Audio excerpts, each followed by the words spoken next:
प्रधानमंत्री नरेंद्र मोदी जी की सरकार ने पिछले 9 वर्षों में जो एक क्रांतिकारक परिवर्तन संपूर्ण देश में लाया है, और केवल संपूर्ण देश में नहीं लेकिन भारत को विश्व पटल पर उभारने का कार्य किया है। भारत 10वीं बड़ी आर्थिक विश्व शक्ति थी 2014 में, आज 5वीं बड़ी आर्थिक शक्ति बन चुकी है।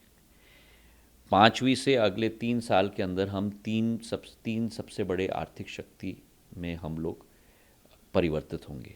मुझे पूर्ण विश्वास है कि इस बजट में भी वही सफ़र आगे ले जाएंगे और उसी सोच और विचारधारा के साथ कि फर्स्ट इंडिया फर्स्ट, भारत पहले, और उसी सोच और विचारधारा के साथ कि अंतिम छोर के व्यक्ति को भी प्रगति और विकास के दर के साथ हमें जुड़ाना होगा।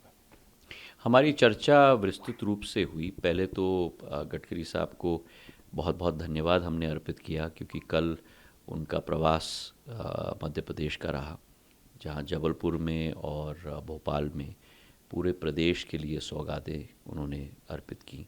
करीब 10,000 करोड़ रुपए की योजनाओं का शिलान्यास और 250 करोड़ रुपए की योजनाओं का लोकार्पण हुआ। तो धन्यवाद के साथ साथ जो हमारी बहुत बहुचर्चित और बहुअपेक्षित हमारी योजनाएं थीं। पहली योजना जो उनके साथ सतत संपर्क मैंने लगा के रखा है, आगरा से ग्वालियर तक जो एक्सप्रेसवे है उसे हमें 6 लेन या 8 लेन का बनाना है, क्योंकि दिल्ली से आगरा तक बहुत सहूलियत हो गई है यमुना एक्सप्रेसवे पर आगरा से ग्वालियर अभी भी 2 लेन एक्सप्रेसवे चलती है। तो उन्होंने अपनी स्वीकृति भी प्रदान की है और उसका टेंडर भी लग चुका है, और केवल ज़मीन का अधिग्रहण करके वो हमें NHAI को देना पड़ेगा, प्रदेश शासन के द्वारा, राजस्थान भी और मध्य प्रदेश भी, और उसके अंतर्गत जल्द से जल्द वो योजना शुरू करेंगे। ये योजना स्वतः करीब 4,500-5 हज़ार करोड़ की होगी और 90 किलोमीटर की ये 6 लेन 8 लेन एक्सप्रेसवे बनेगी, जो आगरा से ग्वालियर को जोड़ेगी। और ये एक्सप्रेसवे बनने से ग्वालियर से दिल्ली की दूरी जो वर्तमान में 5-5.5 घंटे की है, वो हम करीब करीब 2.25 घंटे में पूर्ण रूप से कर पाएंगे, क्योंकि आगरा के भी रिंग रोड के साथ ये लगेगा। दूसरी परियोजना थी ग्वालियर के अंदर ही एक रिंग रोड बनाने की परियोजना, और उसके 3 भाग पूर्ण हो गए थे। केवल एक पश्चिमी बाईपास लंबित है जो करीब 955 करोड़ की है। उसके लिए भी हमने निवेदन किया, और मैं पिछले 1 साल से फॉलोअप कर रहा हूँ। अब पूर्ण रूप से योजना तैयार हो चुकी है और जल्द ही उसका कार्य भी शुरू होगा। तीसरी परियोजना जो एक बहुत ही भविष्य की प्रगति और विकास की योजना है हमारे पूरे प्रदेश के लिए और संभाग के लिए, वो अटल एक्सप्रेसवे है, जो पूर्ण चंबल की घाटी से निकलेगी और पूर्ण चंबल की घाटी को कोटा के साथ जोड़ेगी। और इस परियोजना के लिए भारतीय जनता पार्टी की सरकार पूर्ण रूप से संकल्पित रही है। इस योजना में मुख्यमंत्री जी, पूर्व मुख्यमंत्री शिवराज सिंह जी, वर्तमान के मुख्यमंत्री, पूर्व कृषि मंत्री, वर्तमान के विधानसभा के अध्यक्ष नरेंद्र सिंह जी, हम तीनों पूर्ण रूप से प्रयासरत हैं जल्द से जल्द इसे शुरू करने के लिए। उसकी अलाइनमेंट की भी हमने आज चर्चा की। तो तीनों परियोजना, ये परियोजना के साथ एक औद्योगिकरण भी संभवतः इस क्षेत्र में हो सकता है, जो बेहड़ क्षेत्र कहलाता है। तो एक बहुत भविष्य को एक नया रूप देने की ये योजना है। तो तीनों योजनाओं पर उन्होंने सकारात्मक हमें सहयोग प्रदान किया, इसके लिए हम बहुत उनके आभारी हैं। तो इसका एक्सपेक्टेड टाइम कितना रहेगा? एक्सपेक्टेड टाइम हर एक योजना का अलग है। पहली योजना भूमि अधिग्रहण के बाद जो NHAI को ट्रांसफ़र करेंगे, करीब 2.5 साल में आगरा ग्वालियर एक्सप्रेसवे पूर्ण रूप से बन जाएगा।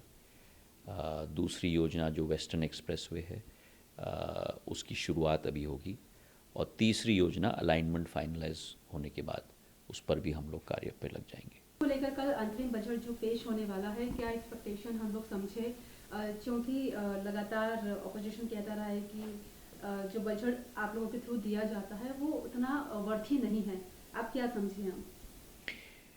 प्रधानमंत्री नरेंद्र मोदी जी की सरकार ने पिछले 9 वर्षों में जो एक क्रांतिकारक परिवर्तन संपूर्ण देश में लाया है, और केवल संपूर्ण देश में नहीं लेकिन भारत को विश्व पटल पर उभारने का कार्य किया है।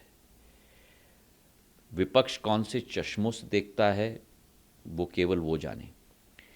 भारत 10वीं बड़ी आर्थिक विश्व शक्ति थी 2014 में, आज 5वीं बड़ी आर्थिक शक्ति बन चुकी है। 5वीं से अगले 3 साल के अंदर हम तीन सबसे बड़े आर्थिक शक्ति में हम लोग परिवर्तित होंगे, तीसरी बड़ी आर्थिक शक्ति विश्व में। प्रधानमंत्री जी की सोच और विचारधारा जहां अधोसंरचना पे है, विकास पर है, प्रगति पर है, वहीं हमारे वंचित, पीड़ित, गरीब वर्ग के उत्थान के लिए भी जो ढेर सारी योजना है, चाहे प्रधानमंत्री आवास योजना हो, चाहे उज्ज्वला योजना हो, चाहे हमारे किसान सम्मान निधि हो, चाहे आयुष्मान कार्ड योजना हो, चाहे हमारे विश्वकर्मा समाज की योजनाएं हों, पूर्ण रूप से एक परिवर्तन देश में आ चुका है। एक आत्मनिर्भर भारत आज उभर रहा है, एक विश्व गुरु के रूप में भारत उभर रहा है। और इस बजट में भी, इंटरिम बजट है, वोट ऑन अकाउंट बजट है, पर फिर भी मुझे पूर्ण विश्वास है कि इस बजट में भी वही सफ़र आगे ले जाएंगे, और उसी सोच और विचारधारा के साथ कि फर्स्ट इंडिया फर्स्ट, भारत पहले, और उसी सोच और विचारधारा के साथ कि अंतिम छोर के व्यक्ति को भी प्रगति और विकास के दर के साथ हमें जुड़ाना होगा। बहुत बहुत धन्यवाद। सवाल है, यहाँ संबोधन भी दिया था और चुनाव बजट को लेकर उन्होंने एक संबोधन दिया था। इस पर शशि थरूर का कहना है बिल्कुल चुनावी वन साइडेड नैरेटिव ये संबोधन रहा, बजट को लेकर नहीं बल्कि। देखिए, जिन लोगों की दृष्टिकोण ही भारत को उभरने से रोकने की हो, भारत को भारत के अंदर ही दबाने की हो, और एक उगते हुए और उभरते हुए भारत को सहन न कर पाएं, उनको संतुष्ट करना बहुत मुश्किल है।